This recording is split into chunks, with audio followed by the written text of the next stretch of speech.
इन्नल्लाह व मलाइकतहु युसल्लूना अलन नबी या अय्युहल्लज़ीना आमनू सल्लु अलैहि व सल्लिमू तस्लीमा।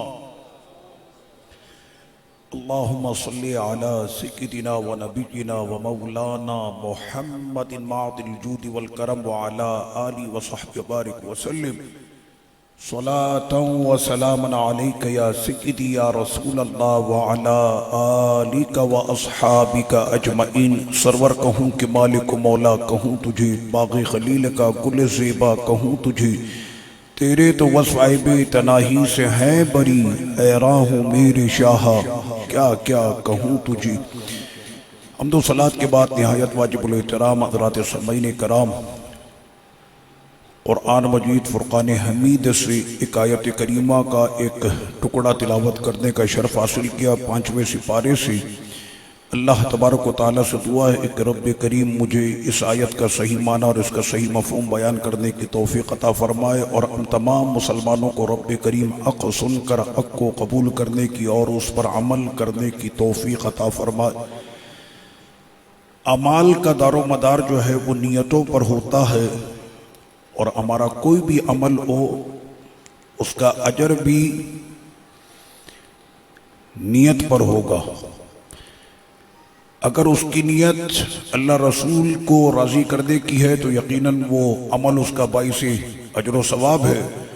और अगर उसकी नीयत है कि मुझे इससे माल का उसूल या दुनिया का मनसब या दुनिया की दौलत, वो उसकी नीयत है तो फिर उसका अजर भी वही होगा जिसकी उसने नियत की है।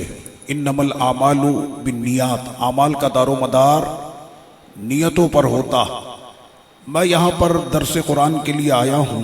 अगर मेरी ये नियत हो कि जनाब मैं दर्स दूंगा तो मुझे पैसे मिलेंगे, मैं दर्स दूंगा तो लोग मेरी वाह वाह करेंगे, मैं दर्स दूंगा तो मेरी शान बयान होगी, मेरा रुतबा लोग मेरे हाथ चूमेंगे, तो फिर मेरा अजर भी यही है, अल्लाह रसूल की बारगाह में मेरे लिए कुछ नहीं। और अगर आपका ये काम करना, ये अमल करना अगर अल्लाह रसूल की रज़ा के लिए तो यकीनन आपको अजर भी वहीं से मिलेगा। तो आज की ये महफिल मदरसा फैज़ान में महाना दर्स कुरान व हदीस के अंदर जो आज का मौजू रखा गया वो आला हज़रत इमाम अहले सुन्नत मुजद्दिद दीन व मिल्लत परवाना शमए रिसालत मुजद्दिद मियत आज़रा मुवय्यद मिल्लत ताहिरा मौलाना शाह इमाम अहमद रज़ा खां फ़ाज़िल बरेलवी रहमतुल्लाह अलैह। चूँकि परसों का जो दिन है यानी 13 अक्टूबर का, ये 25 सफ़र है और ये तारीख़ उर्स है इमाम अहले सुन्नत शाह इमाम अहमद रज़ा खां मोहद्दिस बरेलवी रहमतुल्लाह अलैह की, उस इमाम की कि जिससे हम कुछ ना सीख सके तो कम अज़ कम इतना तो उसने हम सब को पूरी दुनिया में सिखा दिया कि तुमने पढ़ना है मरते दम तक मुस्तफ़ा जाने रहमत पे लाखों सलाम। उस इमाम ने कम अज़ कम, हमने उस इमाम से इतना तो सीख लिया कि मरते दम तक इंशाअल्लाह ताला, बल्कि फरमाया कि सिर्फ ये नहीं बल्कि मैदान मैशर में भी हमारे इमाम ने हमको बताया कि मैशर में तुमने करना क्या है। 50,000 साल का वो जो दिन होगा, तो कहा तुमने उस दिन कुछ नहीं करना क्योंकि सबसे बड़ा मिलाद शरीफ का जलसा तो मैशर में सजेगा। और जिस वक्त में आका तशरीफ ला रहे होंगे तो हमारा इमाम वो सिर्फ दुनिया का नहीं बल्कि वो आखिरत का भी हमारा इमाम हमको ये समझा गया कि जिस वक्त में सरकार की तशरीफ आवरी हो मैदान मैशर में तो तुमने पढ़ना है, काश मैशर में जब उनकी आमद हो और भेजे सब उनकी शौकत पे लाखों सलाम। भूल जाना सारी चीजें और तुमने सरकार का जलवा देखते ही मुस्तफ़ा जाने रहमत पे लाखों सलाम पढ़ना। और मैशर में जब आकर कुदसी पूछे, हाँ जनाब क्या माल है आपके पास, क्या लेकर आए, तो फाजिल बरेलवी अपने हवाले से खुद कहते हैं वो इमाम के जो हाफिज भी है, जो कारी भी है, वो आलिम भी है, वो मुहद्दिस भी है, वो मुफस्सिर भी है, वो तबीब भी है, वो साइंसदान भी है, वो सियासतदान भी है, जमीन से लेकर आसमान तक के जितने उलूम वो सारे उलूम का वो माहिर भी है। 55 से ज्यादा उलूम पर वो महारत भी रखता है, उससे ज्यादा उलूम पर उसने किताबें लिख दी। आज दुनिया की बड़ी बड़ी यूनिवर्सिटियों में उस पर PhD किए जा रहे हैं उस इमाम पर।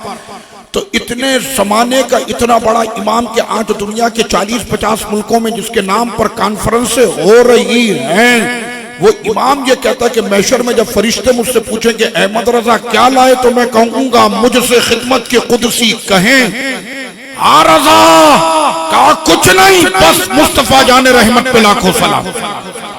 कहने इसी पर तो सारे अमल जो है वो हमारे मकबूल होने हैं। तो आला हजरत इमाम अहले सुन्नत का चूंकि उर्स है और इंशाअल्लाह 2:08 ये आपके विसाल की घड़ी है, और उस वक्त में अगर आपके पास कुछ भी ना हो तो कोई मसला नहीं, सामने एक गिलास रख के चारों कुल और सूरह फातिहा अव्वल आखिर दुरूद शरीफ के साथ अपने इमाम को ईसाले सवाब कर देना। इतना करने पर भी कम से कम ये दौलत तो आपको इतनी बड़ी नसीब होगी। वो दौलत जो सबसे बड़ी दौलत है कि उस इमाम के नाम पर हाथ उठाकर फातिहा भी पढ़ोगे तो मेरा ईमान है कि सरकार अपने दर से और उस आशिक रसूल की मोहब्बत में इंशाअल्लाह इश्क रसूल की नेमत नसीब होगी। आला हजरत वो हमारा वो रूहानी इमाम है और वो किरदार वाला इंसान है कि जो बड़ों बड़ों के सामने ना झुका, कि जहां पर इल्म की बात हो तो इल्म फजल के एतिबार से वो मनसब का ऐसा अहल है। मैं सिर्फ एक मिसाल आपको देता हूं वरना इतना वक्त नहीं है और ना ही हमारी इतनी अकलें हैं। हमें तो सिर्फ ये पता है कि लमियाती नज़ीर कफ़र नज़ीर मिसले तूना शुद्ध पैदा जाना, ये नात आला हज़रत ने लिखी है। चमक तुझसे पाते हैं सब पाने वाले, ज़मीनो ज़मा तुम्हारे लिए, सुबह तैबा में हुई बढ़ता है बाड़ा नूर का। बस हमें इतना पता है। फाजिल बरेलवी को हम और आप क्या जाने। और इमाम अहले सुन्नत की शान को इस जमाने में कोई बयान करने के लिए निकले तो वो ये ना कहे कि मैंने इमाम की शान बयान की, बल्कि वो ये कहे कि मैंने बयान करके इमाम की शान कम कर दी। इमाम की शान बयान करके कम कर दी। क्यों कि बयान तो उनको वो कर सकता है कि जो खुद इतना इल्म रखता हो, वो उसको बयान कर सकता है, वरना कोई ये थोड़ी कर सकता। 55 से ज्यादा उलूम पर जिसने महारत रखी हो, फरमाते हैं कि 12-14 उलूम थे मैंने अपने उस्ताद और मैंने अपने वालिद गिरामी से मैंने हासिल किए। कहना बकिया उलूम कहना सरकार ने अपने दर से अता कर दी, सरकार ने अपने दर से अता कर दी। आप कहेंगे कि सरकार किस तरह से अता करने वाले, तो मैं भी आपसे कहता हूं कि 6 घंटे में कोई किताब लिख के दिखा दे, वो भी अरबी जबान में लिख दे, बगैर किसी मदद के लिख दे, बगैर किसी किताबों की लाइब्रेरी और हवालों के बगैर लिख दे, हरम की जमीन पर हो मक्के के अंदर, और वहां पर सवालात आ जाए। इमाम अहले सुन्नत के पास हज करने के लिए हाजी है और हाजी को सवालात भेज दो कि अल्लाह के नबी को गैब का इल्म होता कि नहीं होता, और उस मर्द कलंदर से पूछा जा रहा है जो हुजूर की जात में फना था। आपको पता है कि इमाम अहले सुन्नत के इश्क रसूल का आलम क्या था?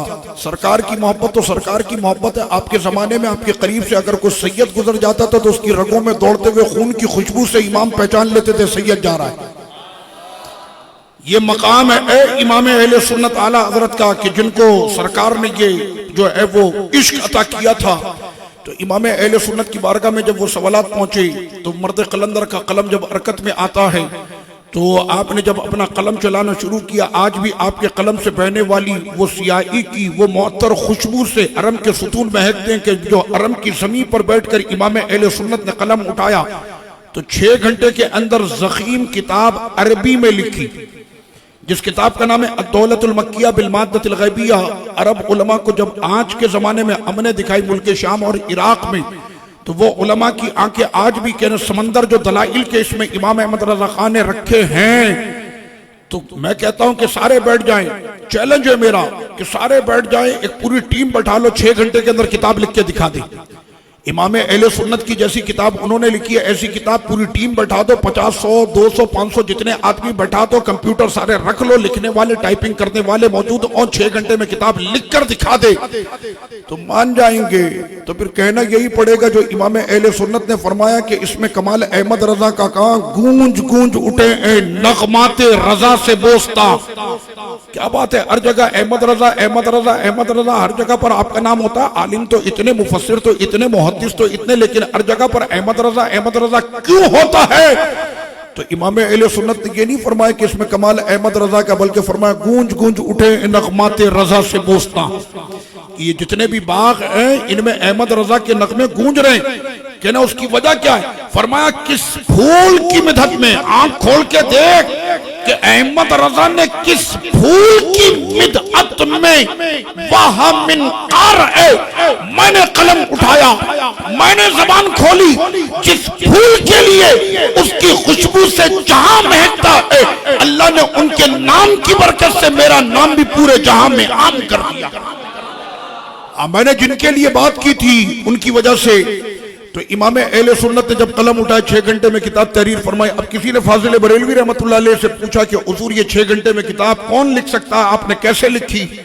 तो उसका जवाब दिया मियाँ शेर मोहम्मद शरफपुर शरीफ के जो बुजुर्ग हैं, हमारे पंजाब शरफपुर शरीफ के जो बुजुर्ग हैं, वो अपने मुरीद को कहने लगे कि हम परसों तरसों 2 दिन के बाद की टिकट करा लो, इमाम अहले सुन्नत से मुलाकात के लिए बरेली जाना है। पाकिस्तान तो नहीं बना था, बरेली जाना है।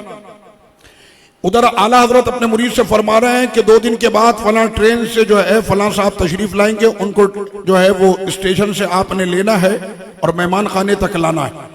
व्हाट्सएप पर बात हुई थी, मोबाइल पे बात हुई थी, फेसबुक चला था, क्या हुआ था? कहने ये रूहानियत के कनेक्शन है जो हर वक्त जारी रहते हैं। इधर उन्होंने कहा, उधर इमाम अहले सुन्नत ने भी कह दिया इस्तकबाल कर लीजिएगा स्टेशन पे जाके। सही वक्त पे सही टाइम पर हजरत मौजूद स्टेशन पर उनको लिया, मेहमान खाने पहुंचाया और मेहमान खाने पहुंचाने के बाद उनको कहा कि आप अपना जो भी है वजू गुस्ल जो भी आपने करना है आप कर लें, उसके बाद फिर इमाम अहले सुन्नत से आपकी मुलाकात होगी। और उसके बाद वो तैयार होकर जब इमाम अहले सुन्नत के कमरे में दाखिल हुए और कदम रखते ही उल्टे कदम वापस हुए और अपने मुरीद से फरमाया वापस चलो, जिस काम के लिए आए थे वो हो गया, जिस काम के लिए आए थे वो हो गया। जब वापस पहुंचे तो मुरीद कहना हुजूर इतना लंबा चौड़ा सफर करके वहां पर पहुंचे और जिस काम के लिए गए थे वो काम आपका हो गया। इमाम अहले सुन्नत से जब पूछा 6 घंटे में किताब ये कैसे तहरीर हो सकती है, तो जो जवाब मेरे इमाम अहले सुन्नत ने दिया वही बात मियाँ शेर मोहम्मद शरफपुर शरीफ रहमतुल्लाह अलैह ने भी फरमाई कि जिस वक्त में मैं आला हजरत के कमरे में दाखिल हो रहा था तो मैंने दरवाजे से ही देखा और मेरा जो तमन्ना लेकर आया था वो वहीं पर मेरी पूरी हो गई और मैंने ये देखा कि सरकार इमला करा रहे, अहमद रजा लिखते चले जा रहे। ये 6 घंटे में किताबें इस तरह से तहरीर होती थी।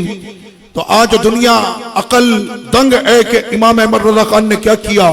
और इमाम अहले सुन्नत फरमाते हैं कि सरवरे कौनैन सल्लल्लाहु की भोली भाली भेड़ों, तुम्हें क्या पता कि इमाम अहले सुन्नत ने क्या काम किया है। फतावा रज़विया तुमने पढ़ा, फतावा अफ्रीका तुमने पढ़ा, हमारा इल्मे हदीस तुमने देखा, तुमने तो हमारा ये कंजुल ईमान ये तर्जुमा हमने किया। आपको पता ये तर्जुमे की अगर मैं बात करूं, अरब के बड़े बड़े उलमा इकराम के साथ, बड़े बड़े दरगाहों और दरबारों के बड़े बड़े अकाबिर सज्जादा नशीन के साथ मुझे तर्जुमा करने का मौका मिलता है, आप जानते हैं। आज मैं अपने उस इमाम के लिए कहता हूं कि अल्लाह मेरे इमाम के मजार पर करोड़ा करोड़ रहमत और रिदवान के फूल बरसाए। अगर हमें पता नहीं होता कि अरबी का तर्जुमा और बिलखुसूस कुरान और हदीस का तर्जुमा कैसे किया जाता है। अब तो तर्जुमे का कोई मसला नहीं है ना, ये मोबाइल है, इसमें गूगल ट्रांसलेट है, आप कोई भी अल्फाज उर्दू में लिखते हैं, सामने लिखते हैं अरबी, आप उर्दू में लेके अरबी आती रहेगी, ट्रांसलेट करता है ना मोबाइल। तो अब आप कुरान मजीद की आयतें इस पर लिख दें तो वो भी आपको उर्दू में तर्जुमा करके दे देगा। जब अरब उलमा के साथ तर्जुमा करने की हमें जो है ये शर्फ नसीब हुआ, बुजुर्गों के साथ अरबी जबान का तर्जुमा करने का शर्फ नसीब हुआ, तो याद आया कि इमाम अहमद रजा खान ने बचपन में हमारी तरबियत कर दी है। अब मसला यह है कि दौरान तकरीर अगर खतीब और आलिम वो अपनी अरबी में कुरान की इस आयत की तिलावत करता, वलल आखिरतु खैरुल लका मिनल ऊला वला सौफ युअतीका रब्बुका फतरदा, और इससे पहले रब्बे करीम ने फरमाया कि ववजदका दाल्लन फहदा। अब अगर इसका लफ्जी तर्जुमा करे, जानते क्या तर्जुमा बनता है? और आपको पाया गुमराह तो हिदायत दी। ये किसके लिए? सरवरे कौनैन सल्लल्लाहु अलैहि वसल्लम के लिए ये लफ्जी तर्जुमा। माअज़ल्लाह, अल्लाह के नबी के लिए लफ्ज गुमराह कोई इस्तेमाल करे, बताओ उसका ईमान रहेगा? अल्लाह का नबी तो मासूम होता है ना, नबी मासूम होता है, वो गुनाहों से पाक पैदा होता। और वो जिस दिन पैदा होता, हजरत ईसा अलैहिस्सलाम जब पैदा हुए तो फरमाया वस्सलामु अलैया यौम वुलिदतु व यौम अमूतु व यौम उबअसु हय्या, मेरे उस दिन पर भी सलाम जिस दिन मैं पैदा हुआ। ईसा अलैहिस्सलाम फरमा रहे हैं जिस दिन मैं जाऊंगा दुनिया से उस दिन पर भी सलाम, उस दिन पर भी सलाम जब मुझको भेजा जाएगा। तो हजरत ईसा फरमाते, अपने झूले में फरमाते, इन्नी अब्दुल्ला, मैं अल्लाह का बंदा, आतानी अल किताब, अल्लाह ने मुझको किताब अता की, वजाअलनी नबिय्या, और मुझको नबी बनाया, वजाअलनी मुबारका, कि जैसे तुम काबे के खिलाफ पर हाथ रख के बरकतें लेते हो, अरे मैं किसी को फूंक मार दूं तो मुर्दा जिंदा हो जाता। हजरत ईसा अलैहिस्सलाम ने ये मकाम कुरान ने उनका बयान किया, ये मकाम मकामी ईसा अलैहिस्सलाम है। और ईसा अलैहिस्सलाम ये तमन्ना करते हैं कि मौला मुझको नबी ना बनाया होता, अपने हबीब का उम्मती बनाया होता। तो जब तमन्ना करने वाले की ये शान है तो जिनकी वो तमन्ना करते उनका मकाम फिर क्या होगा। तो सरवरे कौनैन सल्लल्लाहु अलैहि वसल्लम कि उनके लिए ये लफ्ज का इस्तेमाल करना, अब लोगों को पता नहीं था और उस जमाने में गूगल ट्रांसलेट अच्छा है नहीं था, तो लोगों ने जब डिक्शनरियां सामने रख रख के तर्जुमा करना शुरू किया, जानते फिर क्या तर्जुमा किया, और तुम्हें पाया गुमराह तो हिदायत दी। माशअल्लाह, अल्लाह के महबूब के लिए कि जिस पर रब्बे करीम ने 30 पारे नाजिल किए, वो महबूब के जिसके लिए ये सारे जहां बने, वो महबूब के जब दुनिया में वो तशरीफ भी नहीं लाए तो उनकी आमद से पहले उनके इस्तकबाल का जश्न कैसे होगा। वो तमाम नबियों की रूहों को जमा करके मेरे रब ने फरमाया इज्जत मुस्तफा के आप सारे के सारे मुहाफिज हो। काम आपका क्या होगा। आदम अलैहिस्सलाम आप अपने जमाने में मेरे नबी मेरे हबीब की नाते बयान करेंगे। इब्राहीम अलैहिस्सलाम आप अपने जमाने में मेरे हबीब की नाते बयान करेंगे। ईसा अलैहिस्सलाम आप अपने जमाने में अपने उम्मत को मेरे हबीब की नाते सुनाएंगे। तो जिनके लिए रब ने आलम अरवाह में ये इजलास तलब कर लिया था, उस नबी का मकाम फिर क्या होगा। फाजिल बरेलवी को पता था कि इश्क रसूल के कलम में डूब कर जो कलम लिखने वाला तर्जुमा करने वाला होता फिर उसका वो अंदाज नहीं। आपने फरमाया अब सुने इमाम अहले सुन्नत क्या तर्जुमा करते। इमाम अहले सुन्नत ने तर्जुमा किया ववजदा का दालन फहदा, और ए हबीब आपको अल्लाह ने अपनी मोहब्बत में वारफ्ता पाया तो अपनी तरफ राह दी, अपनी तरफ वारफ्ता पाया तो अपनी तरफ राह दी। मैंने कहा उस इमाम का हम पर यह एहसान है कि जिसने हमारे बचपन में हमको यह बता दिया था कि कुरान का तर्जुमा लफ्जी वफ्जी नहीं, कुरान का तर्जुमा वो डिक्शनरियों से नहीं होता, वो गूगल से नहीं होता। कुरान का तर्जुमा शान इलाही से होता है, शान मुस्तफा से होता है। ये इमाम अहले सुन्नत ने हमको पहले बता दिया था। अगर हमें इमाम अहले सुन्नत का साया ना मिला होता तो ना जाने हम भी कुरान की आयतों का तर्जुमा ऐसे ही कर रहे होते। समझ मारी है जो लफ्जी तर्जुमा होता। सैयदना यूसुफ अलैहिस्सलाम के भाइयों को यह शिकवा था कि जैसी मोहब्बत हमारा बाप हमसे यूसुफ से करता वैसी मोहब्बत हमसे नहीं करता। अब लीजिए कुरान का 12वां पारा, इन्ना अबाना लफी दलालिम मुबीन, ये कंजुल ईमान मेरे सामने रखा हुआ है। ये इमाम अहले सुन्नत ने तर्जुमा किया था, इन्ना अबाना लफी दलालिम मुबीन। इसका लफ्जी तर्जुमा मैं करूं, बेशक हमारे अब्बा खुली गुमराही में हैं। अगर लफ्जी तर्जुमा आप इसका करेंगे तो क्या तर्जुमा होगा, बेशक हमारे अब्बा खुली गुमराही में। उनके अब्बा जानते कौन है, सैयदना याकूब अलैहिस्सलाम। ये बनी इसराइल में जितने अंबिया आए हैं उन तमाम के बाप का नाम याकूब अलैहिस्सलाम है। जिनकी सारी औलाद नबी हो तो उनके बाप का मकाम क्या होगा। अब सैयदना याकूब अलैहिस्सलाम वो कहने लगे कि इन्ना अबाना लफी दलालिम मुबीन, बेशक हमारे अब्बा। अब लोगों ने तर्जुमा करने के वक्त में जो तर्जुमा किया वो तर्जुमा यही किया कि बेशक हमारे अब्बा खुली गुमराही में। किसी ने तर्जुमा किया सराअतन, हमारे अब्बा खुली गुमराही में, हमारे अब्बा बिल्कुल गुमराह हो गए। माशअल्लाह। मैंने कहा अब्बा और नबी भी, बेटा भी नबी, बाप भी नबी, दोनों नबी। अब नबी के लिए अगर ये लफ्ज को इस्तेमाल करे, मुझे बताओ उसका ईमान रहेगा। जो नबी को गुमराह बोले उसका ईमान रहेगा। आपके पाकिस्तान में और हिंदुस्तान के तर्जुमे मिलाओ तो तकरीबन को 1000 के करीब तर्जुमे उर्दू जबान में। समझ में आ रही है आपके। इतने लोगों ने कुरान मजीद का तर्जुमा किया और सबने यही तर्जुमा किया। और मैंने तो सिर्फ ये आपको 2 झलकियां दिखाई हैं, ऐसी हजारों गलतियां लोगों ने कुरान मजीद का तर्जुमा करते हुए किया, क्योंकि किसी का बाप भी इसको नहीं समझ सकता, क्योंकि ये कलाम किसी मखलूक का नहीं खालिक का है। समझ में आ रही है आपके। अब लोगों ने जब तर्जुमा किया बेशक हमारे अब्बा माज़अल्लाह गुमराह हो गए, माज़अल्लाह माज़अल्लाह। अल्लाह के नबी के लिए इमाम अहले सुन्नत को पता था कि वाकया क्या चल रहा है। वाकया ये चल रहा था कि उनके भाइयों को ये शिकवा था कि जैसी मोहब्बत हमारे वालिद यूसुफ से करते वैसी मोहब्बत हमसे नहीं करते, यूसुफ से मोहब्बत ज्यादा। इन्ना अबाना लफी दलालिम मुबीन, फरमाया इमाम अहले सुन्नत ने इस कंजुल ईमान में, बेशक सराहतन हमारे वालिद यूसुफ की मोहब्बत में डूबे हुए। इतना आहिस्ता, सुभान अल्लाह। वो इमाम अहले सुन्नत ने ईमान बचाया है। क्या बचाया है। अब जो तर्जुमा पड़ेगा कि हमारे अब्बा माज़अल्लाह गुमराह हो गए, याकूब अलैहिस्सलाम को जो गुमराह कहेगा उसका ईमान बचेगा। बोलो इमाम अहले सुन्नत हमारा वो मोहसिन कि जिसने हमारे ईमान का दिफा किया और बताया कि ये तर्जुमा नहीं बल्कि तर्जुमा ये होगा कि सराहतन हमारे वालिद यूसुफ की मोहब्बत में डूबे हुए। जो सियाको सबाक चल रहा था उस सियाको सबाक के साथ इमाम अहले सुन्नत ने कुरान का तर्जुमा कर दिया।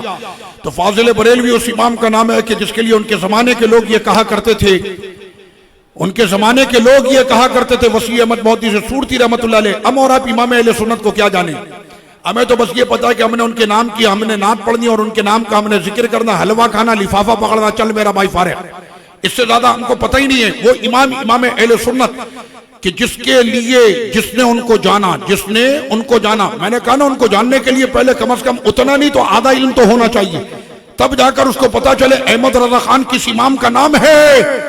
तो मैं नहीं पता जमाने के बड़े बड़े आज के दौर में मुहद्दिस मुफस्सिर और बहुत बड़े बड़े मुफ्ती और अल्लामा बने, और वो इमाम अहले सुन्नत के गुरोह के लोग भी नहीं आपके मुखालिफ हैं, लेकिन फिक़ह हनफी के अंदर उन्होंने कर्जों के अंदर किताबें इमाम अहले सुन्नत की ली है। चोरी इमाम अहले सुन्नत की है कि जो काम इमाम अहले सुन्नत आला हज़रत ने किया किसी का बाप भी नहीं कर सकता। तो फाजिल बरेलवी ने वो काम किया। आप कहें मौलाना ये इतनी बड़ी बात, मैंने कहा फिर आपकी अकल के मुताबिक मैं बात कर देता। किताबें तो हजारों लिखी, तफसीर में, उसूल में, हदीस में, फिक़ा में, लाइब्रेरियां भर दी, मकतबे भर दिए, पाकिस्तान से लेकर अरब तक किताबें छाप दी, शाम में किताबें छाप दी, दमिश्क में किताबें छाप दी, बैरूत में किताबें छाप दी। इराक का बहुत बड़ा मार्केट जो किताब की बगदाद में सूक़े मुतनब्बी, उसमें किताबें भर दी। लेकिन इतनी किताबें लिखने के बावजूद जब उनको सलाम पढ़ने के लिए मजबूर होना पड़ा तो वो सलाम के शेर उधार लेने के लिए अहमद रजा खान की चौखट पर आए।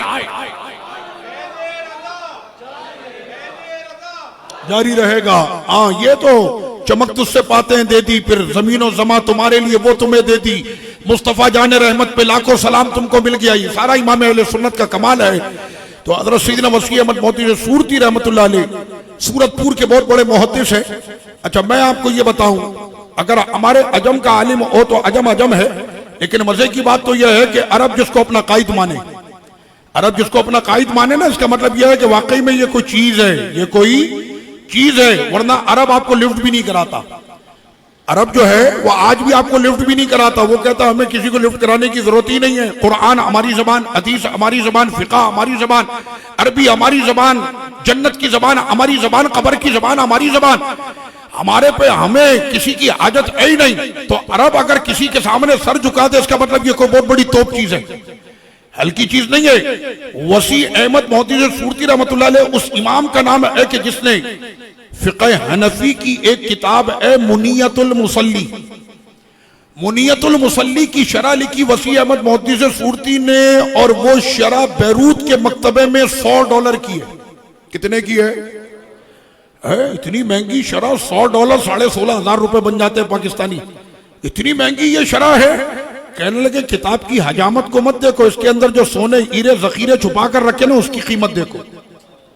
इतनी कीमती किताब हमें तो पता नहीं उनको कहीं से मिली, यानी उनको मिला मुस्वद्दा समझते हैं, मखतूता, वो मखतूता उनको मिला, उस पर उन्होंने तहकीक और उसके ऊपर सारे मामलात करके उन्होंने वो किताब छाप दी और उसकी कीमत इतनी रखी। वो वसी अहमद मोहद्दिस सूरती, अब समझ में आ रहा है, इतना बड़ा जमाने का फकीह के जिसको अरब भी अपना फकीह और इमाम माने, वो हर वक्त आला हजरत की तारीफ करते थे। आपके मुरीद, आपके शागिर्द, आपके खलीफा कहने लगे हुजूर क्या बात है, इल्म में आपके उनसे कम है, रुतबे में आपके उनसे कम है, फ़क़ात आपकी क्या कम है। जब भी देखो आला हजरत अहमद रजा, इमाम अहमद रजा, हर वक्त आपकी ज़बान पर इमाम अहमद रजा का नाम होता है। उसकी वजह क्या है? तो आंखों में उनके आंसू आ गए और उन्होंने उस वक्त ये फरमाया कि तुमको क्या पता इमाम अहमद रजा ने क्या किया, तुमको क्या पता, तुम क्या जानो अहमद रजा खान को। मुझको इल्म मिला मेरे असातिज़ा से, मुझको तरीकत मिली मेरे पीरो मुर्शिद से, और मुझको ईमान मिला अहमद रजा खान से। समझ में आ रही आपके? इसलिए कि इश्क़ रसूली ईमान है, इश्क़ रसूल ईमान है, ईमान। और ये ईमान कहाँ इमाम अहले सुन्नत दे रहे। बोलो इश्क़ रसूल पिलाया कि नहीं पिलाया? और घोल घोल के पिलाया। दरबार गौसे पाक रज़ियल्लाहु अन्हु के सजादा नशीन से मैंने कहा कि इमाम अहले सुन्नत आला हज़रत को आप जानते, तो उनकी आंखें भी अश्क बार थी। मैंने सिर्फ कहा अल तारिफ अंता इमाम अहमद रिदा खान, तो कहने लगे अना ला आरिफ, मैं नहीं जानूंगा उस इमाम को। वो इमाम कि जिसने मेरे दादा शेख अब्दुल कादिर जिलानी की मोहब्बत पूरी दुनिया में लोगों के सीनों में उतार दी। उस इमाम को मैं सलाम पेश करता हूं। गौस पाक की मोहब्बत किसने सिखाई? तुझसे दर दर से सग से है मुझको निस्बत, मेरी गर्दन में भी है दूर का डोरा तेरा, इस निशानी के जो सग हैं नहीं मारे जाते, अशर तक मेरे गले में रहे मेरे गौस पट्टा तेरा। तो आला हजरत ने ये सारी मोहब्बतें हमको सिखाई। तो इमाम अहले सुन्नत फरमाते हो प्यारो तुम क्या जानो, हमने जो काम किया पूछो अरब वालों से, अरब के बड़े बड़े अकाबिर उलमा आए। मैं अभी कोई फसाद और बलागत में जा ही नहीं रहा, वरना आप यहाँ पर कहेंगे मौलाना ये कौन सी गुफ्तगू आपने शुरू कर दी, सर से गुजर रही है। अगर मैं फिका की इस्तिलाहें, हदीस की इस्तिलाहें, इमाम अहले सुन्नत के इल्म हदीस पर कमाल, इमाम अहले सुन्नत के इल्म फिका पर कमाल, ये तो छोटे मोटे मसले होते हैं। हुजूर एक मसला है जी, फरमाइए। आराम से बैठे फिर बात करेंगे। मसला ऐसा किसी ने जवाब ही नहीं दिया, पूछो सवाल क्या है? कहना हजरत आप कहां जा रहे? कहना नमाज के लिए। नमाज पढ़ लो उसके बाद बात करेंगे। अरे मसला तो पूछो। कहना मसला यह है कि वजू करते हैं, हाथ धोते हैं, कुल्ली करते हैं, नाक में पानी डालते हैं, ठीक है, ये क्या है? फरमाया सुन्नत है। कहना ये तो हमको भी पता है सुन्नत है। सुन्नत है तो क्यों है? सुन्नत है तो क्यों है? ये एक मैं नर्सरी के नीचे मोंटेसरी का ये एक सवाल है, इमाम अहले सुन्नत की बारगाह में पूछा जा रहा। वो कहने लगा मैंने बहुत से लोगों से पूछा, लोग कहते हैं सुन्नत है, ये नहीं पता क्यों है, क्यों की वजह नहीं पता चल रही, मुझे चाहिए क्यों है। तो इमाम अहले सुन्नत ऐसे चलते हुए नमाज के लिए जा रहे हैं, ऐसे चलते चलते फरमाया कि असल में मसला यह है कि पानी जिससे वजू किया जाता है उसके औसाफ तीन है, उसका रंग, उसका जायका, उसकी बू। कोई चाय से अगर वजू करे तो वजू होगा, शरबत से वजू करे तो वजू होगा, समझ में आ रही है? गन्ने के रस से वजू शुरू कर दे तो इससे वजू नहीं होगा। वजू किससे होता है? पानी से। पानी में कितने औसाफ हैं? तीन, रंग, जायका और उसकी खुशबू। ये तीन औसाफ जब तुमने हाथ धोया तो तुमको पता चल गया पानी का रंग कैसा, जब नाक में पानी चढ़ाया तो पता चला उसकी बू कैसी है, जब कुल्ली तुमने की तो तुम्हें पता चला उसका जायका कैसा। जब तुमको पता चल गया कि पानी के तीनों औसाफ मौजूद हैं, अब अपने फर्ज अदा कर लो। समझ में आ रही है? पानी के तीनों औसाफ को चेक भी कर लिया आपने और उसके बाद अपने फर्ज, चेहरा धोना क्या है? फर्ज।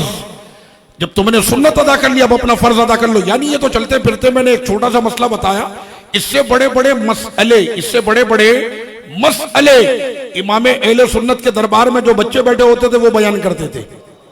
हाँ, ये मैं आपको हकीकत बता रहा हूं। हमारे बहुत बड़े आलिम वहां पर पहुंचे और उनको इस बात पर वो था, ये क्या बात है इमाम अहमद रजा, इमाम अहमद रजा, पूरी दुनिया में उनके नाम का डंका बजता, उनके दौर में ये क्या बात है? मैं जाऊंगा जाकर पूछूंगा, देखूं तो सही वाकई में वो इमाम ऐसा है या लोगों ने ऐसी कह के मशहूर कर दिया। अब जनाब वो वहां पर पहुंचे जब इमाम अहले सुन्नत को चेक करने के लिए, तो वहां पर एक बच्चा था छोटा, उसको कहा बेटा जरा एक लोटा पानी तो लाना। वो बच्चा पानी लेकर आया तो उन्होंने उस पानी से वजू करने का इरादा किया तो बच्चा कहता मेरे दिए हुए पानी से वजू नहीं होगा। कहना है, कहना आपको पता नहीं मैं नाबालिग हूं, नाबालिग के दिए हुए पानी से वजू नहीं होता। कहना अब मुझको पता चल गया कि इनके दरबार में जो नाबालिग होते उनकी फकात का ये आलम है, तो बालिग का आलम क्या होगा, और बालिग का आलम क्या होगा तो इमाम का आलम क्या होगा। जिनके दरबार में बैठने वाले बच्चों का यह हाल है तो इमाम अहले सुन्नत इस तरह से। अब यहां पर मसला ये कि इन बुजुर्गों ने हमारा जो इस तरह से काम करना था, और आज मुझको एक मौजू ये भी कहा गया कि जनाब इसी के अंदर आपने ये जिक्र कि साहबा और अहले बैत अतहार, मैंने कहा असल में दिफा और असल में जो तहफ़्फ़ुज़ किया वो इमाम अहले सुन्नत आला हज़रत ने किया है। और अभी इतना वक्त नहीं है कि मैं इस मौजू को बयान करूं कि साहबा और अहले बैत, साहबा और अहले बैत में कोई जंग थी नहीं, साहबा और अहले बैत में कोई दुश्मनी थी नहीं। मैं थोड़ी कह रहा हूं, शियों की किताबों में भी लिखा हुआ, कशफुल गुम्मा आप उठाकर देख ले, मैं नहीं कह रहा। कशफुल गुम्मा किताब का नाम है, तबरेज़ कुम से छपी है, कुम से छपी, ईरान से। कशफुल गुम्मा लिमारिफतिल अइम्मा ये किताब का नाम है। तो इस किताब के अंदर उन्होंने अपने तमाम इमाम, वो उनके नहीं हमारे इमाम है। जब हम जाते हैं ना सैयदना मौला कायनात रज़ियल्लाहु अन्हु के दरबार शरीफ में, तो मेरे साथ मेरे जो साथी होते हैं मैं उनको ये कहता हूं कि आज मौला कायनात रज़ियल्लाहु अन्हु बड़े खुश होंगे। कहना क्यों?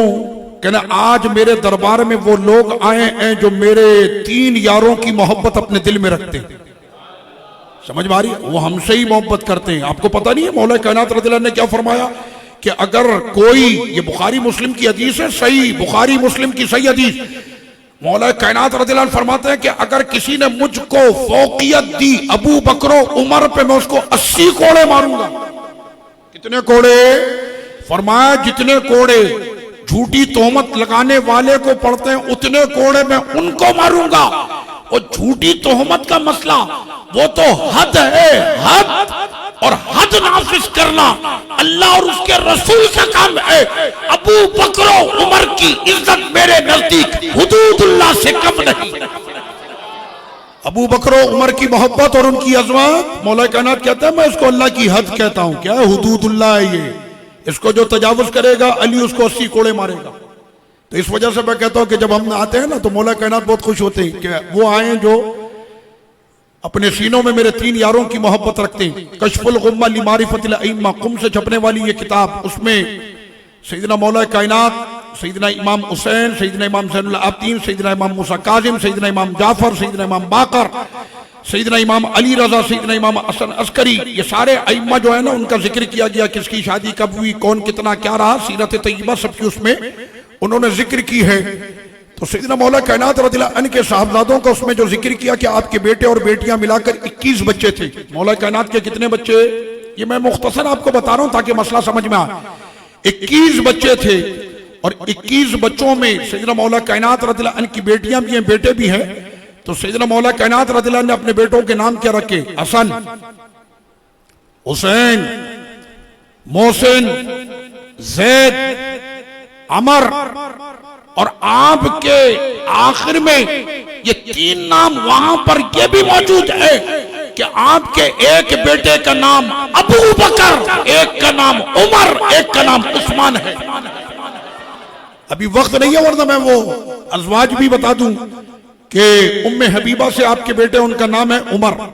उसके बाद लैला बिनते अस्वद, ये आपकी जोजा का नाम है, इनसे आपके बेटे का नाम है मोहम्मद अबू बकर, मोहम्मद अबू बकर। और उसके बाद आपकी उम्मुल बनीन, आपकी जोजा का नाम है, जिनसे उस्मान है। ये सैयदना मौला कायनात रज़ियल्लाहु अन्हु के बेटों के नाम मैंने आपको बताए। उसी किताब के अंदर कशफुल गुम्मा मैं नहीं कर रहा, उसमें लिखा। तो उसमें यह है कि इमाम ज़ैनुल आबिदीन के जो बेटे थे उनकी तादाद थी 7। कितने थी? इमाम हुसैन तो करबला में जामे शहादत नोश करके, और इमाम हुसैन का जो लख्त जिगर है उसका नाम क्या है? इमाम ज़ैनुल आबिदीन, सब्र व तहम्मुल का वो पैकर, जिनको हमारे यहाँ पर कहा जाता है कि मरीज करबला, कि वो करबला में मर्ज की हालत में रहे और सब्र व तहम्मुल का पैकर रहे इमाम ज़ैनुल आबिदीन। तो इमाम ज़ैनुल आबिदीन के कितने बच्चे? 7। उन 7 बेटों में 5 नाम तो वही हैं, उन्होंने भी अपने बेटों के नाम हसन हुसैन रखे। और उनके भी बेटों के 2 नाम हैं, एक का नाम अबू बकर था, एक का नाम उमर था। इमाम ज़ैनुल आबिदीन ने अपने बेटों के नाम रखे अबू बकर, उमर। इसी तरह से इमाम मूसा काज़िम के जब बच्चों का नाम आया तो उसमें भी अबू बकर मिलता। अच्छा चले, ये तो सारे हो गए ना किताब की बात। आप में से कोई करबला किया? कोई भी नहीं किया। इंशाअल्लाह ताला लॉकडाउन के बाद आप सबको करबला की हाज़िरी नसीब हो, इमाम हुसैन के दरपाक की हाज़िरी नसीब हो। तो हजरत इमाम हुसैन रज़ियल्लाहु अन्हु के मज़ार मुक़द्दस पर जब आप पहुंचेंगे, मैं मसला आपको बता रहा हूं ताकि समझ में आ जाए। इमाम हुसैन पाक रज़ियल्लाहु अन्हु के मज़ार शरीफ पर एक जो बड़ी कब्र इमाम हुसैन पाक की है, और उसी कब्र में आपने अपने सीने की जानिब आपने 6 माह के लख्ते जिगर अली असगर को अपने सीने से लगा रखा है। आपके सीने मुबारक की जानिब हज़रत सैयदना इमाम अली असगर हैं, और आपके कदम मुबारक की जानिब आपके बड़े साहबजादे हज़रत सैयदना इमाम अली अकबर शबी मुस्तफ़ा हैं। अली अकबर पूरे शबी मुस्तफ़ा थे सल्लल्लाहु अलैहि वसल्लम। तो इस तरह से ये एक कब्र हो गई, और उसी कब्र मुबारक के साथ दूसरी कब्र है जिसमें करबला के तमाम शुहदा को इज्तिमाई तौर पर जिनकी तदफीन की गई, वो सारे करबला के शहीद उसी में हैं। उसके ऊपर छोटे छोटे गुम्बद बने, उनके ऊपर नाम लिखा, जो इसके अंदर मौजूद है कब्र में उनके नाम लिखे। मैंने कसम खुदा की, लोगों ने तो बड़ी कोशिश की कि लोगों के सीनों से अबू बकर, उमर, उस्मान, इन 3 नामों को निकाल दिया जाए। गालियां दी गई, माज़अल्लाह इनके ऊपर क्या क्या, और आज तक किया जा रहा है। ये सारे मामला आज तक हो रहे, लेकिन कसम खुदा की, अल्लाह ने जिसको इज्जत अता कर दी है करबला में, इनके इस नरगे के बीच में उस इज्तिमाई कब्र पे आज भी अबू बकर भी है, उमर भी है, उस्मान भी है। समझ में आ रही है? वो करबला में भी आज उनके नाम को नहीं मिटा सके, आज भी लिखा हुआ है। और ये जानते ही अबू बकर, उमर, उस्मान वो नहीं, खुलफाए राशिदीन, ये अहले बैत थार के शहजादे हैं। अहले बैत अपने बच्चों के नाम साहबा के नाम पर रखकर फख्र किया करते थे। मसला आपके समझ में आ गया? क्या करते थे? फख्र किया करते थे। मगर यहां पर मैंने आपको एक मसला ये समझाना है, और वो मसला ये कि जनाब ये जितने भी बड़े बड़े औलिया कामिलीन आरफीन उलमा रब्बानीन ये जितने भी हमारे गुजरे, ये सफर का महीना है ना, सफर के महीने में आपको पता है हज़रत सैयदना इमाम हसन रज़ियल्लाहु अन्हु का यौम शहादत 18 सफर है। सैयदना इमाम हसन रज़ियल्लाहु अन्हु का यौम शहादत 18 सफर। सैयदना दाता अली हजवेरी रहमतुल्लाह अलैह का उर्स मुबारक 18 सफर। और इसी तरह से आला हज़रत इमाम अहले सुन्नत का उर्स इसी महीने में। सैयदना इमाम हसन रज़ियल्लाहु अन्हु का यौम शहादत आया, हमें तो कहा गया तो जनाब अरबईन पर तो हम क़यामत ढा देंगे, ये होगा वो होगा, पता नहीं क्या हुआ, हुआ कि नहीं हुआ, कुछ भी नहीं पता। तो मसला यह है कि 18 सफर हज़रत सैयदना इमाम हसन रज़ियल्लाहु अन्हु का यौम शहादत गुजरा। कभी किसी ने ऐलान किया कि 18 सफर को कराची बंद हो जाएगा, डबल सवारी बंद होगी, जनाब बहुत बड़े जुलूस निकलने इमाम हसन का यौम शहादत। चमन ज़हरा के दोनों फूल हैं, मौला कायनात के दोनों शहजादे हैं, सरवरे कौनैन की दोनों खुशबू हैं, जन्नती जवानों के दोनों सरदार हैं। और हसन देखा जाए तो रुतबे में इमाम हुसैन से बड़े, बड़ा तो बड़ा होता है ना। 7 महीने खलीफा भी रहे हजरत इमाम हसन, 7 महीने खलीफा भी रहे, शहादत का मकाम हो तो उनको भी शहादत थी, जहर हुआ था। तो ये सारे चीजें सरवरे कौनैन सल्लल्लाहु अलैहि वसल्लम ने फरमाया, इब्नी हादा सैयद, मेरा ये बेटा सैयद है। क्या मतलब? फरमाया अल हसन वल हुसैन सैयदा शबाबी आलिल जन्ना, हसन हुसैन जन्नती जवानों के सरदार हैं। लेकिन इमाम हसन के लिए दुनिया में क्या फरमाया, मेरा ये बेटा सरदार है, सरदार। हसन हुसैन जन्नत में सरदार होंगे, लेकिन हसन तेरी ये शान है, तू दुनिया में भी सरदार है, जन्नत में भी सरदार है। समझ में आ रही है? लेकिन इमाम हसन का जिक्र क्यों नहीं होता? मैंने कहा सियासी मोहब्बत में नहीं होता, सुन्नियों में होता है। समझ में आ रही है? आपके सियासी मोहब्बत में नहीं होता, सुन्नियों में होता है। इमाम हसन का जिक्र इस वजह से नहीं होता क्योंकि इमाम हसन ने खिलाफत का ताज हजरत अमीर मुआविया रज़ियल्लाहु अन्हु को दिया था। समझ में आ रही है आपके? और सिर्फ दिया नहीं था बल्कि उनके हाथ पर बैत भी की थी, उनके हाथ पर बैत भी की थी। इस वजह से उनका जिक्र नहीं करते, इस वजह से उनका जिक्र नहीं करते।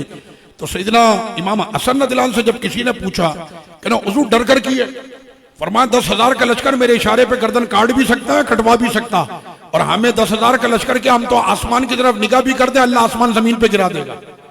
समझ में आ रही है? नहीं, कुरान में है ये, वो मोबाइले वाली आयत नहीं है। वो ईसाइयों ने जब कहा था आओ तुम अपने बेटे लाना हम अपने लाएंगे, तुम अपनी औरतें लाना हम अपनी लाएंगे, तालो नदू अपनाना व अपनाकुम व निसाना व निसाकुम व अनफुसना व अनफुसकुम थुम्मा नब्तहिल। तो सरवरे कौनैन ने ऐसे इमाम हसन, इधर इमाम हुसैन, पीछे मौला कायनात सैयदा फातिमा ज़हरा रज़ियल्लाहु अन्हा अजमईन, जब इस तरह से पंजतन पाक ये तशरीफ ला रहे थे तो उनका जो सबसे बड़ा पादरी था उसने अपने छोटे पादरियों का जो रेवड़ पूरा जमा था उनको कहा, और तुमने किस कौम को मुबाहिले के लिए बुला लिया, इनकी नजर भी उड़ जाए तो अल्लाह जमीन को आसमान, आसमान को जमीन कर देगा। आपने किसको बुला लिया?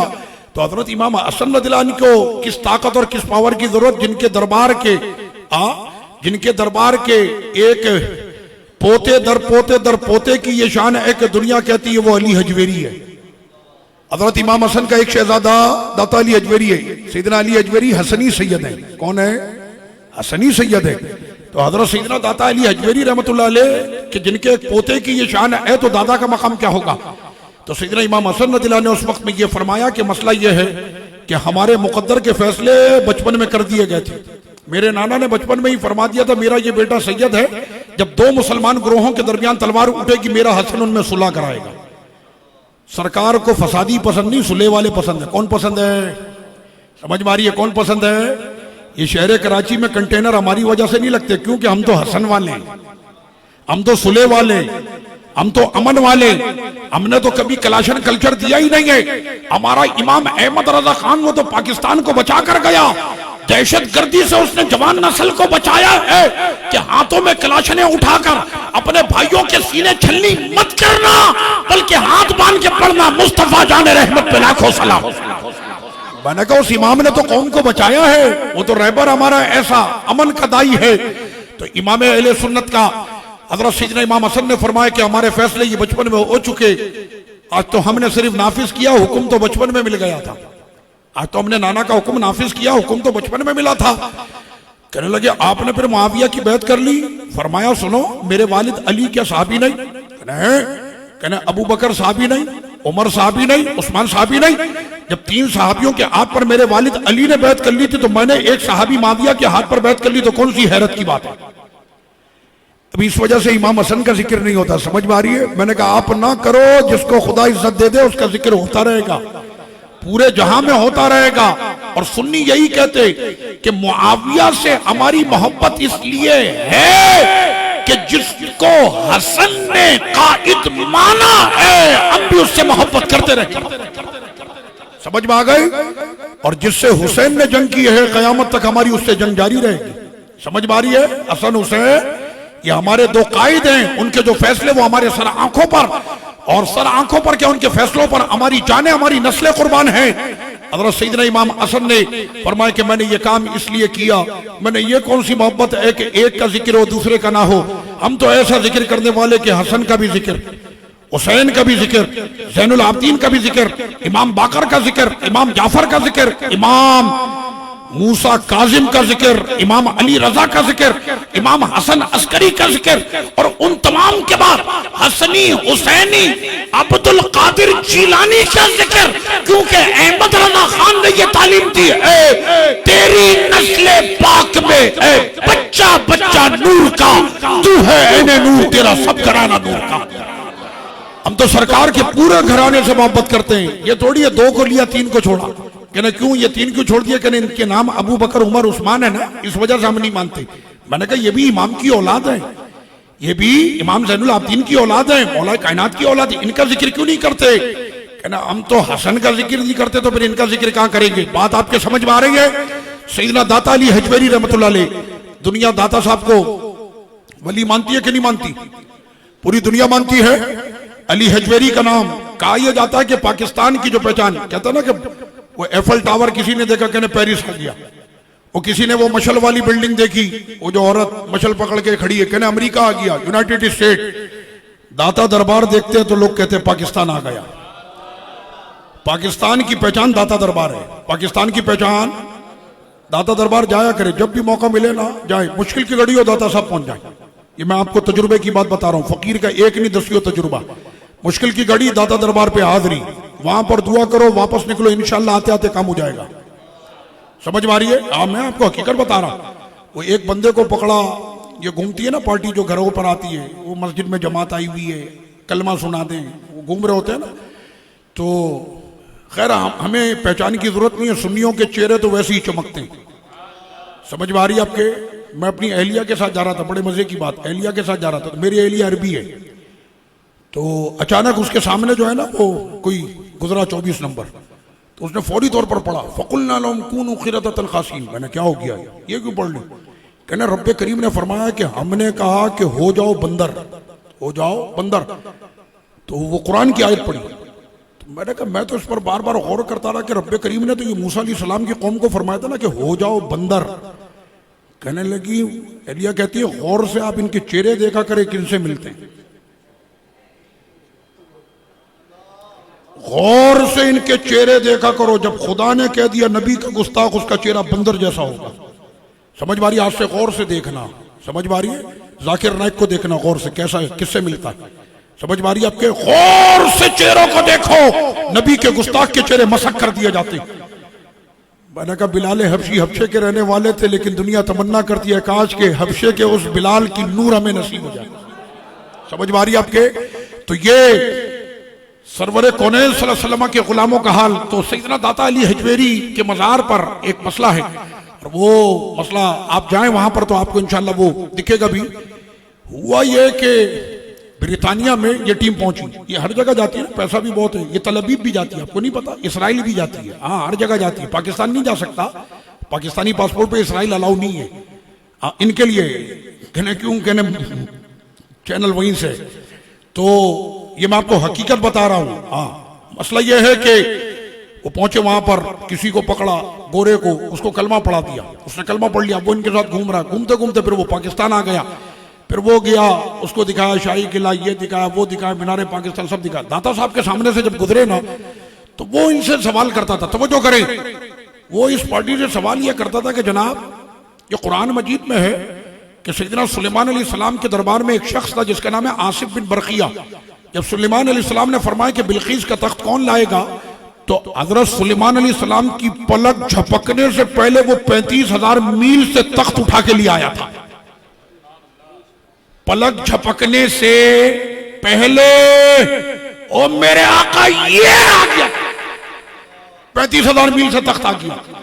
तो वो अंग्रेज बार बार, इसलिए कि अंग्रेजों की एक आदत होती है, K2 पे चढ़ के चेक कर रहे होते कौन सा कीड़ा है यहाँ पे, पता है ना आपको, हर जगह जाके रिसर्च करते, रिसर्च इनकी आदत में होता है, बैठना नहीं है रिसर्च करना, पानी में घुस गए मछली कितनी किस्म की है।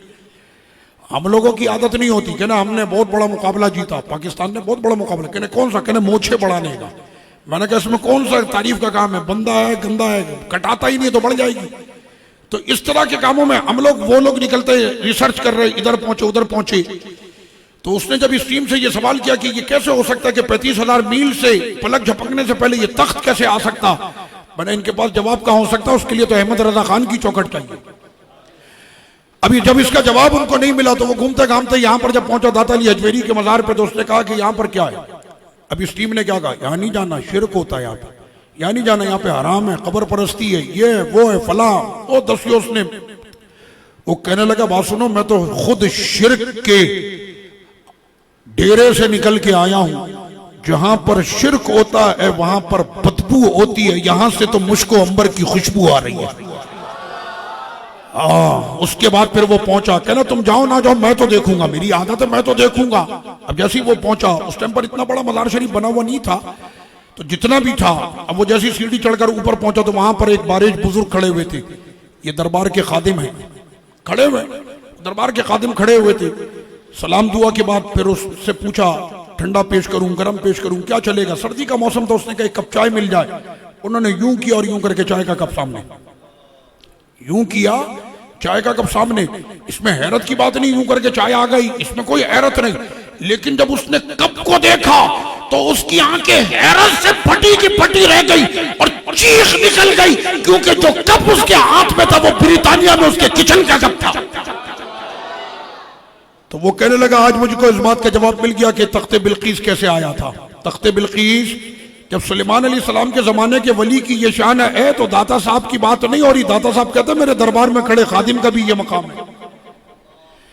अब सैयदना दाता अली हजवेरी का जब इतना रुतबा मर्तबा और मकाम हो गया, कहने जनाब इसको भी हमने कहीं ना कहीं पर फिक्स तो करना है। कहना दाता साहब गामे शाह के भाई हैं। दाता साहब कौन है? ये आपके मज़ारात के ऊपर जो हमले होते हैं ना, उसकी वजह यह है, या जो ये सारे मामलात हो रहे हैं ना, अब बात मैं तो करता हूं आपको पता है, ये सारे मामलात जो हो रहे हैं ना, उस मामलात के अंदर वो टीम तो बाद में है, पहले अपनी टीम के अंदर काली भीड़ है।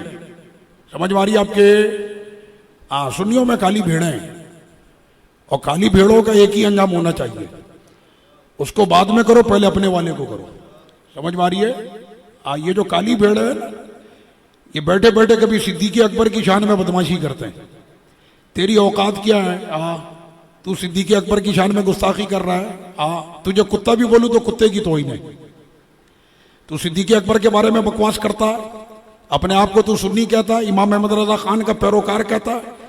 मैंने कहा अहमद रजा, मुस्तफा रजा, हामिद रजा, अख्तर रजा, अरे इनके तो चेहरे ऐसे थे कि हिंदू देख के कलमा पढ़ लेते। ये जिन बुजुर्गों का मैं नाम लेता हूं ना, ये हमारे बुजुर्गों के चेहरे ऐसे थे। ये फराडी, ये माल पकड़ने वाले, ये बिकने वाले। आप हजरत अमीर माफिया को माज़अल्लाह बुरा कहे ना, पैसा मिलता है इसका। आप दीन के खिलाफ बकवास करें, इसका पैसा मिलता है। दीन बेचने का पैसा मिलता है। वला तश्तरू बि आयाती समनन कलीला, और अल्लाह की आयतों को सस्ता करके कभी मत बेचना। ये बार बार कुरान कहता है मत बेचना, मत बेचना, मत बेचना। जब मौलवी बिकने लग गए तो फिर किसी, मैंने कहा पाकिस्तान, वो तो हिंदुस्तान का मामला था ना। आपको पता है आला हज़रत के दौर में कितने बड़े बड़े फितने थे, पता है आपको? अहमद रजा, उस बतले हुर्रियत, उस मुजाहिद, उस कायद, उस रहबर, उस रहनुमा का नाम है कि जिसने हुसैनी किरदार को हमेशा जिंदा रखा। ये हाथ कट सकता है, बिक नहीं सकता। गांधी की आंधी में सारे बह गए, जितने भी थे मस्जिदों में बैठा रहे हैं गांधी को। गांधी, गांधी इंदिरा गांधी का बाप, उसका नाम रखा था महात्मा गांधी। क्या नाम रखा था? ये असल में दो लफ्जों को जोड़कर बनता है। असल में लफ्ज है महा आत्मा। आत्मा कहते हैं रूह को, महा कहते हैं मुकद्दस को। कहना मुकद्दस रूह। इमाम अहले सुन्नत के सामने किसी ने नाम लिया महात्मा गांधी, फरमाया महात्मा गांधी, महात्मा का मतलब होता है मुकद्दस रूह, वो तो खबीस बदरू है, वो मुकद्दस रूह नहीं बदरू, वो मुशरिक है, पक्का मुशरिक। उसको तुमने महात्मा कैसे कह दिया? तो जब बड़े बड़े गांधी की आंधी में बहते थे, गांधी ने जब देखा कि अहमद रजा की तरफ से कोई सिग्नल नहीं, तो उसकी मजबूरी बन गई थी कि उसे अहमद रजा खान की चौखट पे आना पड़ा। अब वो इमाम अहले सुन्नत की तरफ आ रहा है, आप कहेंगे आना पड़ा, आ रहा है। हुजूर गांधी आ रहा, हुजूर गांधी आ रहा, गांधी आ रहा। फरमाया कि उसको कह दो अहमद रजा के आस्थाने की चटाइयां ये पाकीज़ा है, तेरे शिर्क की नजाकत से नजिस नहीं हो सकती, वो जहां से आ रहा है वहीं वापस चला जा। अहमद रजा के आस्थाने में उसके आने के लिए कोई गुंजाइश नहीं है, कोई गुंजाइश। समझ में आ रही आपके? हम तो कहते हैं बाबा नकवी साहब, जाफरी साहब, फलां साहब, सबको सीने लगा रहे हैं। यह है इमाम अहले सुन्नत का किरदार। समझ में आ रही है? पाकीज़ा किरदार। हमारे तो असलाफ के किरदार इतने आला हैं, हमें किसी की हाजत ही नहीं है, और सुन्नियों हमें किसी की हाजत है ही नहीं। सुन्नी पाकिस्तान का घूर के देख ले तो मौत आ जाती। ये हमारे सुन्नियों की ताकत का आलम है, लेकिन जब आप गले लगाना शुरू करोगे तो जाहिर सी बात है कुछ ना कुछ तो हरारत आप दोगे उसे। समझ में आ रही है? एक थाल में हलवा खाना जब शुरू करोगे तो फिर मुसीबत आनी है। और ये काम जिसने किया वो सब आप जानते हैं, और कौन कौन लोग इसमें मुलविस है। मैंने कहा वाला तो बाद में, पहले अपनी काली भेड़े पकड़ो। समझ में आ रही है? ये मस्जिदों के अंदर, मदरसों के अंदर, आस्थानों के अंदर इस तरह के जो लोग मुलविस हुए, कसम खुदा की मेरा ये मिशन जो मैं हमेशा कहता हूं और इंशाअल्लाह मरते दम तक कहता रहूंगा कि जब तक कि ये मामला नहीं होता, ये जो गद्दार है मसलक के नाम पर, इनको गिरबानों से पकड़कर एहतिसाब किया जाए। जिस दिन ये काम शुरू होगा उस दिन पता चलेगा सुन्नियों की ताकत कितनी बड़ी है।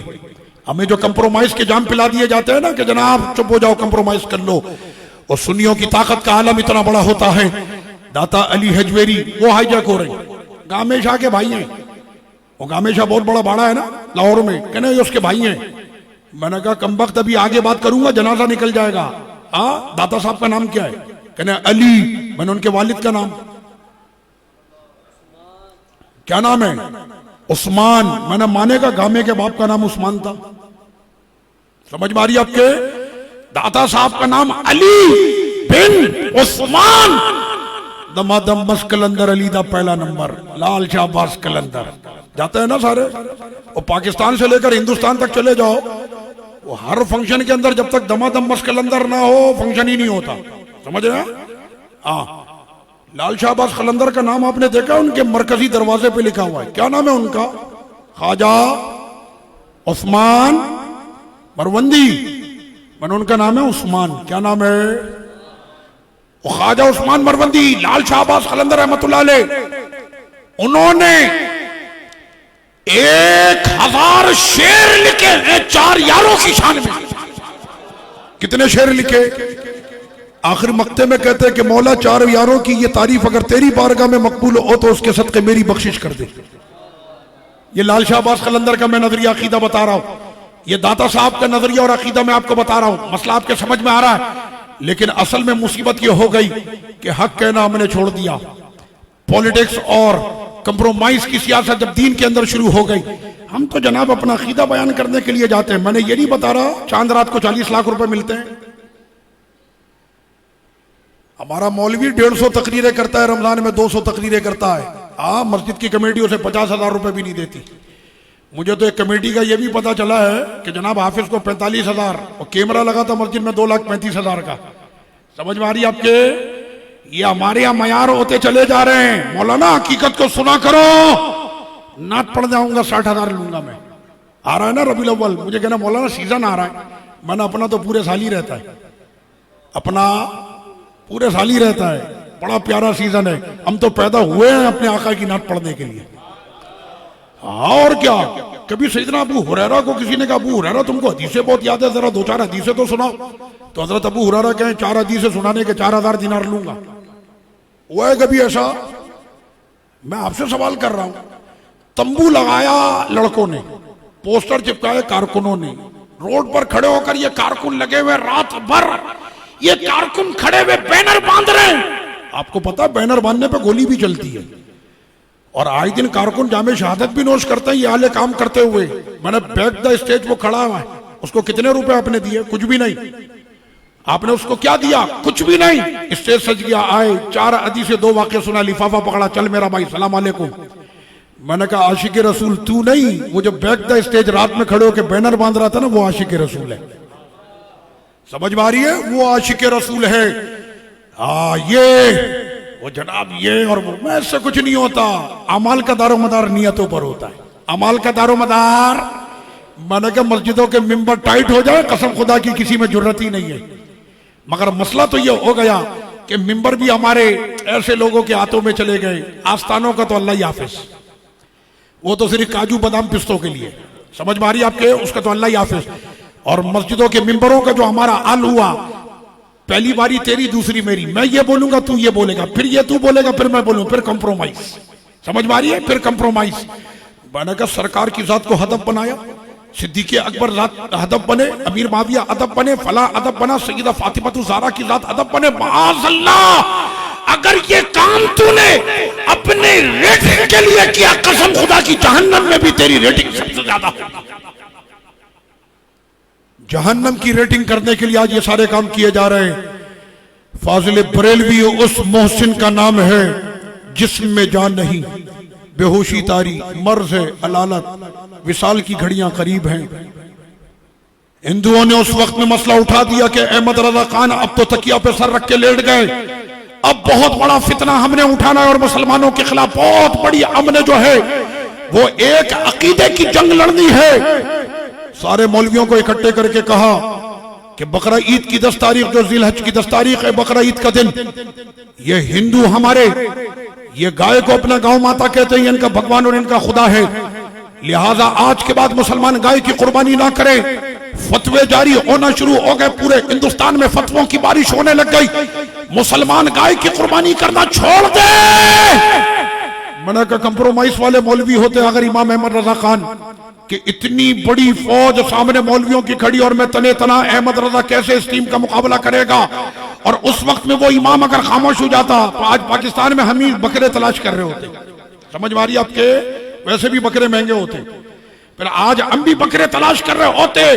अपनी उस बेहोशी में अहमद रजा खान को थोड़ा सा फाका हुआ, कलम उठाया और लिखना शुरू किया, कुर्बानी होगी तो गाय की होगी, हिंदू चलता है मर जाए, हमने तो मुस्तफा को राजी करना। समझ में आ रही है? गिरती हुई कौम को बेदार करने वाले का नाम अहमद रजा खान है।